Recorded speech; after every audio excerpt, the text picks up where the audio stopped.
ये step down कार्यों के लिए ट्रांसमिशन लाइन के सेकेंडरी सिरे पर लगता है। और चौथा है डेल्टा स्टार, जो स्टेप अप और डिस्ट्रीब्यूशन लाइंस के लिए लगता है, ताकि हमें आउटपुट में 3 फेज 4 वायर सिस्टम मिल सके। ये चारों कनेक्शन समझ आ गए, पर एक फील्ड की प्रॉब्लम सोचो। अगर डेल्टा डेल्टा सिस्टम चल रहा है और उसमें कोई एक ट्रांसफॉर्मर खराब हो जाए तो क्या पूरी की पूरी सप्लाई रुक जाएगी वहां? यहीं पर एक स्मार्ट इंजीनियरिंग टेक्निक आती है जिसे वीवी या ओपन डेल्टा कनेक्शन कहते हैं। ये एक फेल सेफ मोड है। अगर एक ट्रांसफॉर्मर जल भी जाए तो केवल बचे हुए 2 ट्रांसफॉर्मर का उपयोग करके 3 फेज सप्लाई को बनाए रखा जा सकता है। वेट, सिर्फ 2 ट्रांसफॉर्मर से 3 फेज का आउटपुट? ये तो जादू है। लेकिन उनकी पावर पर तो असर पड़ेगा ना? बिल्कुल पड़ेगा। इस मोड में कुल केवी रेटिंग मूल डेल्टा डेल्टा क्षमता की केवल 57.7% रह जाती है। और ध्यान रहे, ये अपने बचे हुए दोनों ट्रांसफॉर्मर की कुल रेटिंग क्षमता का केवल 86.6% लोड ही सेफ तरीके से उठा सकता है, उससे ज्यादा नहीं। एकदम क्लियर नंबर्स हैं, 57.7 और 86.6। अच्छा, एक लास्ट डाउट, क्या हम 3 फेज सप्लाई को डायरेक्टली 2 फेज में बदल सकते हैं? हाँ, और इसके लिए जो टेक्निक यूज होती है उसे स्कॉट कनेक्शन या टीटी कनेक्शन कहते हैं। इसमें टी आकार में 2 विशेष ट्रांसफॉर्मर होते हैं। एक को हम कहते हैं मेन ट्रांसफॉर्मर और दूसरे को टीजर ट्रांसफॉर्मर। मेन और टीजर, इसका इलेक्ट्रिकल रिजल्ट क्या निकलता है? इसकी सबसे मुख्य विद्युतीय विशेषता ये है कि आउटपुट में दोनों फेजेस के बीच बिल्कुल 90 डिग्री का फेज डिस्प्लेस्ड यानी विस्थापन हो जाता है। तो आपका 3 फेज सक्सेसफुली 90 डिग्री 2 फेज में बदल गया। ये तो काफी बेहद ट्रिक है इंडस्ट्रियल यूज के लिए। तो परीक्षा के लिए जाने से पहले अब मैं जल्दी से एक आखिरी क्विक मास्टर रिवीजन यानी चीट शीट रिकैप दे देती हूँ इन सभी मेन पॉइंट्स का। ध्यान से सुनना सभी।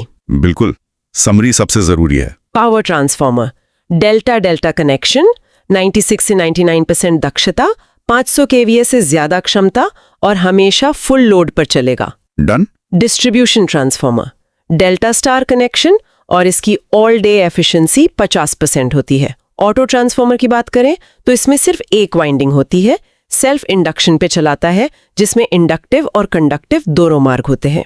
हाँ, और इंस्ट्रूमेंट वालों में? सीटी एक स्टेप अप ट्रांसफॉर्मर है और उसकी सेकेंडरी को हमेशा शॉर्ट सर्किट रखना है। वहीं पीटी एक स्टेप डाउन है जिसको कभी शॉर्ट सर्किट नहीं करना है। वीवी कनेक्शन में एक ट्रांसफॉर्मर खराब होने पर क्षमता 57.7% रह जाती है। और आखिर में स्कॉट यानी टीटी कनेक्शन 3 फेज को 2 फेज में बदलता है और 90 डिग्री का विस्थापन लाता है। ये दोस्तों, अब नेक्स्ट पॉइंट समझते हैं, आइसोलेशन ट्रांसफॉर्मर।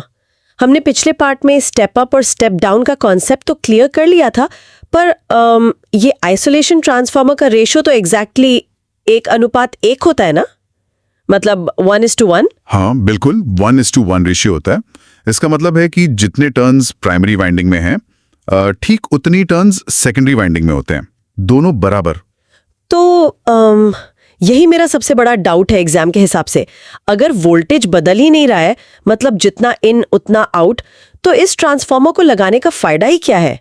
ये तो बस पावर को वैसे का वैसा आगे भेज रहा है।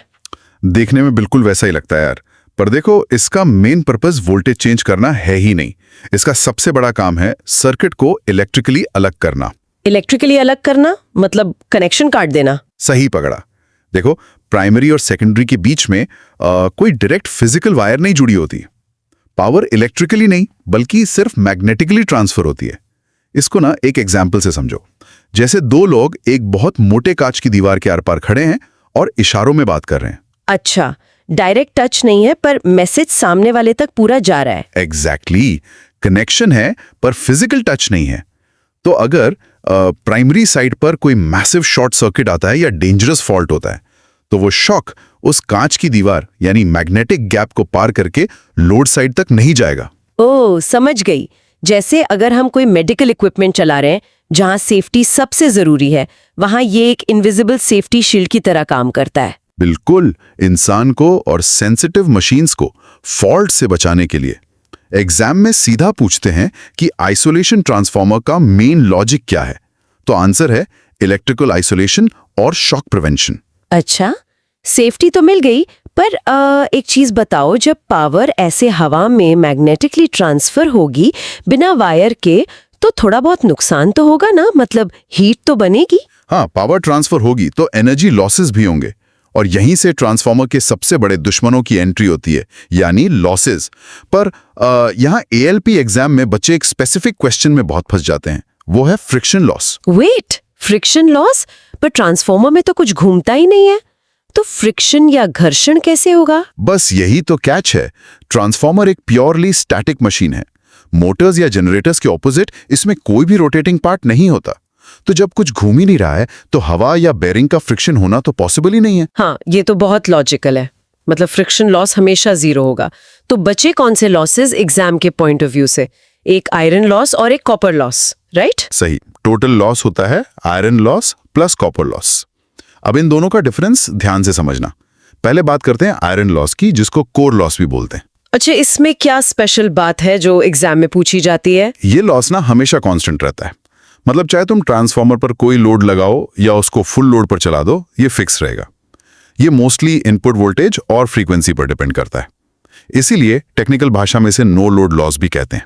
ओके, कांस्टेंट रहता है। पर मैंने प्रीवियस पेपर्स में देखा है कि इसके अंदर भी दो टाइप्स होते हैं, एडी करंट लॉस और हिस्टेरेसिस लॉस ना।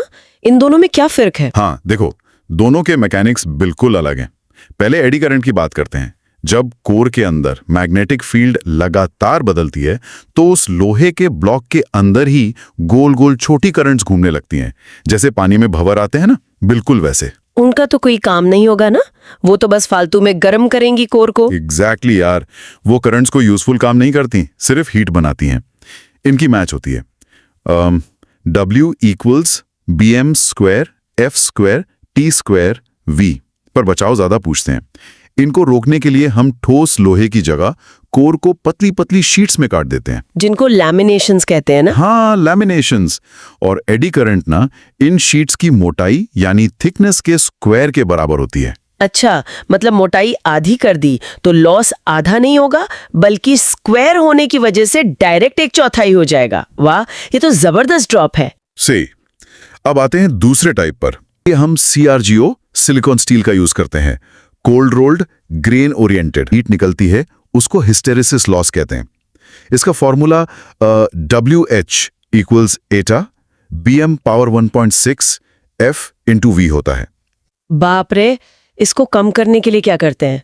कोई स्पेशल मटेरियल पूछते हैं एग्जाम में इसके लिए? हाँ, इसके लिए हम CRGO सिलिकॉन स्टील का यूज करते हैं।